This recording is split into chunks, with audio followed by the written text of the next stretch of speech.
Hello friends, आप सभी का स्वागत है हमारे गुरुकुल मंत्रा में।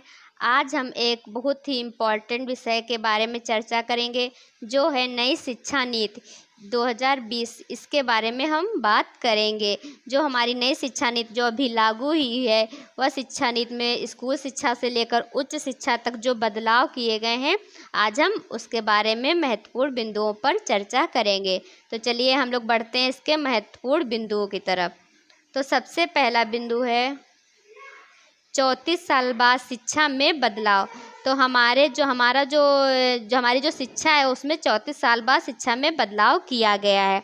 जो हमारी शिक्षा नीति थी वो 1968 में पहले आई, उसके बाद 1986 में आई, उसके बाद 34 साल बाद हमारे देश में फिर से एक नई शिक्षा नीति लागू हुई। तो जो 1968 में शिक्षा नीति आई थी वो इंदिरा गांधी के कार्यकाल में आई थी, और जो 1986 में शिक्षा नीति आई वो राजीव गांधी के कार्यकाल में, और जो अब शिक्षा नीति आई है वो नरेंद्र मोदी के कार्यकाल में आई है। तो हमारे 34 साल बाद शिक्षा में बदलाव कर दिया गया है। ठीक है, चलिए बढ़ते हैं अगले पॉइंट की तरफ। अगला पॉइंट है हमारा कस्तूरी रंगन की अध्यक्षता में एक समिति ने इसका मसौदा तैयार किया है। तो ये है हमारा किसकी अध्यक्षता में मसौदा तैयार किया गया? कस्तूरी रंगन की अध्यक्षता में एक समिति बनाई गई, इसका मसौदा तैयार किया गया है। ठीक है, तो यह स्वतंत्र भारत की तीसरी शिक्षा नीति है। यह स्वतंत्र भारत की तीसरी शिक्षा नीति है, जिसको कस्तूरी रंगन की अध्यक्षता में तैयार किया गया है। किसकी अध्यक्षता में?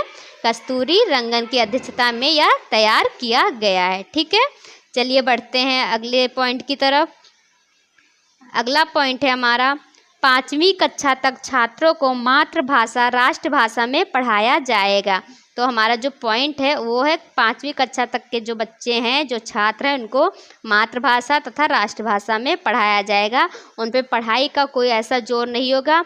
वो जो कक्षा 1 से 5 तक के बच्चे हैं उनको खेल कूद तथा अन्य माध्यमों के जरिए पढ़ाया जाएगा। ठीक है, और इसमें जो है इसमें त्रिभाषा का प्रयोग किया जाएगा, और जो संस्कृत है उसको मूल भाषा के रूप में रखा जाएगा। ठीक है, तो चलिए बढ़ते हैं अगले पॉइंट की तरफ। अगला पॉइंट है हमारा 12वीं तक की पढ़ाई 5+3+3 4+4 में बांटी गई है। जो 12वीं तक की पढ़ाई है इसको 5+3+3+4 में बांटा गया है, और जो 10+2 वाला सिस्टम था वो हमारा ख़त्म कर दिया गया है। तो ये क्या है 5+3+3+4? इसमें हमारा ये है कि जो 5 है, इसमें 5 में हम जो प्राइमरी होता है, प्री प्राइमरी होता है, उसको ऐड करेंगे। ठीक है, तो उसको जैसे हम 5 में जो 3 साल हैं वो प्री प्राइमरी के, और कक्षा 1 और कक्षा 2 जोड़े जाएंगे, और जो 3 साल है उसमें कक्षा 3 से लेके 5 तक का होगा, और जो फिर जो 3 साल हैं उसमें 6 से 8 तक के बच्चे शामिल किए जाएंगे, और जो लास्ट के 4 साल हैं उसमें हमारे कक्षा 9 से लेके 12 तक के बच्चों को शामिल किया जाएगा। यही हमारा 5+3+3+4 का सिस्टम है, और जो 10+2 का सिस्टम है वो ख़त्म कर दिया गया है। ठीक है, और जो हमारी 9 से 12 तक की जो पढ़ाई होगी वो सेमेस्टर वाइज होगी। ठीक है, वो हमारे सिस्टम जो होगा वो सेमेस्टर सिस्टम होगा। ठीक है, चलिए बढ़ते हैं अगले पॉइंट की तरफ। अगला पॉइंट है हमारा मानव संसाधन विकास मंत्रालय का नाम शिक्षा मंत्रालय रखा गया। जो हमारे केंद्रीय मंत्रिमंडल हैं उन्होंने राष्ट्रीय शिक्षा नीति के लिए एक मंजूरी दी, जिसमें मानव संसाधन विकास मंत्रालय का नया नाम क्या रखा गया? शिक्षा मंत्रालय रखा गया। क्या रखा गया? शिक्षा मंत्रालय, इसको नया नाम दिया गया। अगला पॉइंट है हमारा शिक्षा विभाग के कामकाज को करने के लिए SSRA समिति बनाई गई। जो शिक्षा विभाग का जो काम काज है उसके लिए एक समिति बनाई गई, जो है SSRA, state school regulatory authority. State school regulatory authority नाम दिया गया इस समिति को। जो शिक्षा विभाग के जो भी काम काज वहाँ शिक्षा मंत्रालय, जो शिक्षा विभाग होता है उसमें जो काम काज होते हैं उसके लिए यह समिति बनाई गई है। चलिए बढ़ते हैं अगले पॉइंट की तरफ। अगला पॉइंट है हमारा राइट टू एजुकेशन एक्ट कक्षा 12वीं तक के बच्चों के लिए लागू कर दिया गया। जो हमारा राइट टू एजुकेशन एक्ट है 2009 वाला, वो हमारे कक्षा 12वीं तक के बच्चों के लिए लागू कर दिया गया। पहले ऐसा था कि जो राइट टू एजुकेशन एक्ट था वो सिर्फ 6 से 14 वर्ष तक के बच्चों के लिए था। अब क्या हो गया है कि यह 18 वर्ष तक के बच्चों के लिए लागू हो गया। कितने? 18 वर्ष तक के बच्चों के लिए यह एक्ट लागू हो गया है। राइट टू एजुकेशन एक्ट 12वीं कक्षा तक के बच्चों के लिए लागू कर दिया गया है। अगला पॉइंट है हमारा नई शिक्षा नीति 3 भाषाओं पर आधारित। जो हमारी नई शिक्षा नीति 2020 लागू की गई है, इसमें यह 3 भाषाओं पर आधारित होगी। ठीक है, इसमें जो पहले क्या होता था कि 2 ही भाषाएं कंपलसरी मानी जाती थी, लेकिन अब तीसरी भाषा को भी मान्यता मिल गई कि तीसरी भाषा भी रखी जाएगी। ठीक है, चलिए बढ़ते हैं अगले पॉइंट की तरफ। अगला पॉइंट है हमारा विज्ञान व गणित विषय को बढ़ावा। जो विज्ञान है व गणित विषय को बढ़ावा दिया जाएगा। जो हमारी नई शिक्षा नीति आई है 2020, इसमें विज्ञान व गणित विषय को बढ़ावा दिया जाएगा। जो सीनियर सेकेंडरी स्कूल है उसमें विज्ञान व गणित विषय को अनिवार्य कर दिया गया है। अगला पॉइंट है हमारा खेल कूद व अन्य गतिविधियों पर जोर।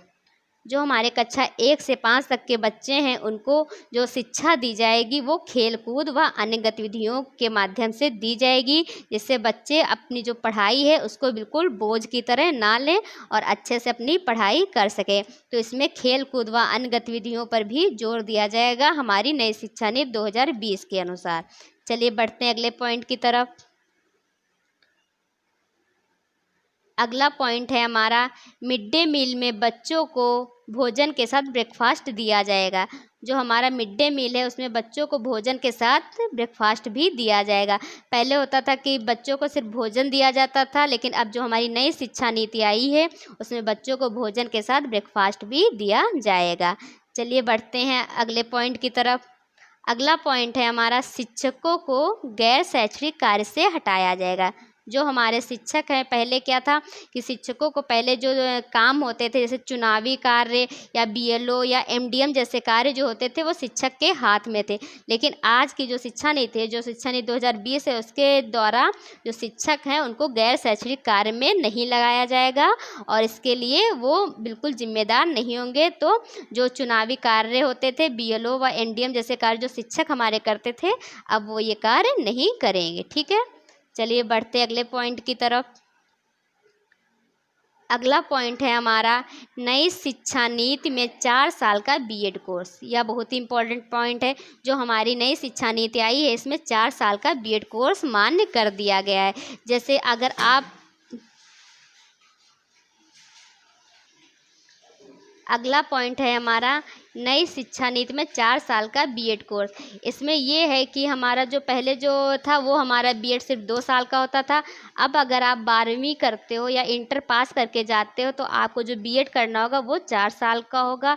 अगर आप ग्रेजुएशन करके जाते हो, अगर आपका बीएससी हो गया या फिर बीए या फिर कोई भी ग्रेजुएशन हुआ है तो उसके बाद 2 साल का बीएड कोर्स होगा। अगर आप पोस्ट ग्रेजुएशन कर रहे हैं तो उसके बाद बीएड कोर्स सिर्फ 1 साल का होगा। जो हमारी नई शिक्षा नीति के अनुसार है तो ये सिस्टम कर दिया गया है। चलिए बढ़ते हैं अगले पॉइंट की तरफ। अगला पॉइंट है हमारा शिक्षक नियुक्ति में इंटरव्यू भी शामिल होगा। यह बहुत ही मेन पॉइंट है। जो हमारा पहले हमारी शिक्षक भर्ती होती थी तो उसमें हमारा टेट होता था या सीटेट होता था और सुपर टेट के माध्यम से जो शिक्षक होते थे वो नियुक्त कर लिए जाते थे। अब ऐसा है कि शिक्षक नियुक्ति जो होगी उसमें इंटरव्यू भी शामिल होगा। तो यह हमारे लिए थोड़ा बुरी खबर है कि शिक्षक नियुक्ति में इंटरव्यू को शामिल कर लिया गया है। इससे ये हमारे जो इसमें पैसा या राजनीति का थोड़ा वो हो सकता है, वरना अगर इंटरव्यू को अभी जारी कर दिया गया, लेकिन ज़रूरी नहीं कि यह जारी किया जाए, शायद आगे चल के हटाया भी जाए, तो यह अच्छा नहीं है। लेकिन जैसा भी है नई शिक्षा नीति के अनुसार ऐसा कर दिया गया है, तो जैसा भी आगे देखा जाएगा। अगला पॉइंट है हमारा स्टेट स्कूल रेगुलेटरी अथॉरिटी बनेगी जिसके मुखिया शिक्षा से जुड़े लोग होंगे। जो हमारा अगला पॉइंट है, इसमें जो स्टेट स्कूल रेगुलेटरी अथॉरिटी बनेगी जिसके मुखिया शिक्षा से जुड़े लोग होंगे। अब इसमें यह है कि इसमें राजनीति का कार्य कोई भी नहीं होगा, जितना भी कार्य शिक्षा से होगा वो शिक्षा से जुड़े लोग ही करेंगे। ठीक है, ये सारे हमारे पॉइंट हैं जो हमारी नई शिक्षा नीति के अनुसार लागू किए गए हैं। और इसमें हमारी नई शिक्षा नीति 2020 में कुछ फ़ायदे भी हैं और कुछ नुकसान भी हैं। अब यह देखना है कि कितना फ़ायदा होगा या कितना नुकसान होगा। अब यह बनाई गई तो फ़ायदे के अनुसार ही बनाई गई है। इसमें यह है कि आप कक्षा 6 के बाद अपना कोई भी व्यावसायिक विषय चुन सकते हैं। पहले ऐसा था कि जो हम अगर 9th हाई स्कूल करते थे या फर्स्ट ईयर इंटर में हम सिर्फ एक विषय या 2 विषय अपना बायोलॉजी या फिर कॉमर्स चुनते थे, लेकिन अब ऐसा कुछ भी नहीं है। अपना कोई भी मन पसंदीदा अपना सब्जेक्ट अपना विषय चुन सकते हैं, इसकी कोई भी वो नहीं है। अब और एक और बात है कि इसमें हमारे कोई भी रटने पर जोर नहीं दिया जाएगा। अपने अनुसार अब स्वतंत्रता है कि जैसा भी आप पढ़ाई कर सकते हैं, कोई भी विषय चुन सकते हैं, कोई भी उसमें वो नहीं है। और इसमें अपनी मनपसंद की भाषा चुनने के लिए भी स्वतंत्रता है। ठीक है, तो ये सारे पॉइंट हैं हमारे जो हमारी नई शिक्षा नीति के अंतर्गत आते हैं। ठीक है, और इन पॉइंटों को आप अच्छे से देख लीजिए और ये हमारे आने वाले पेपर के लिए भी बहुत इम्पॉर्टेंट है। अगर आपको यह हमारा वीडियो अच्छा लगे तो प्लीज़ इसे लाइक, सब्सक्राइब और शेयर कर दीजिए।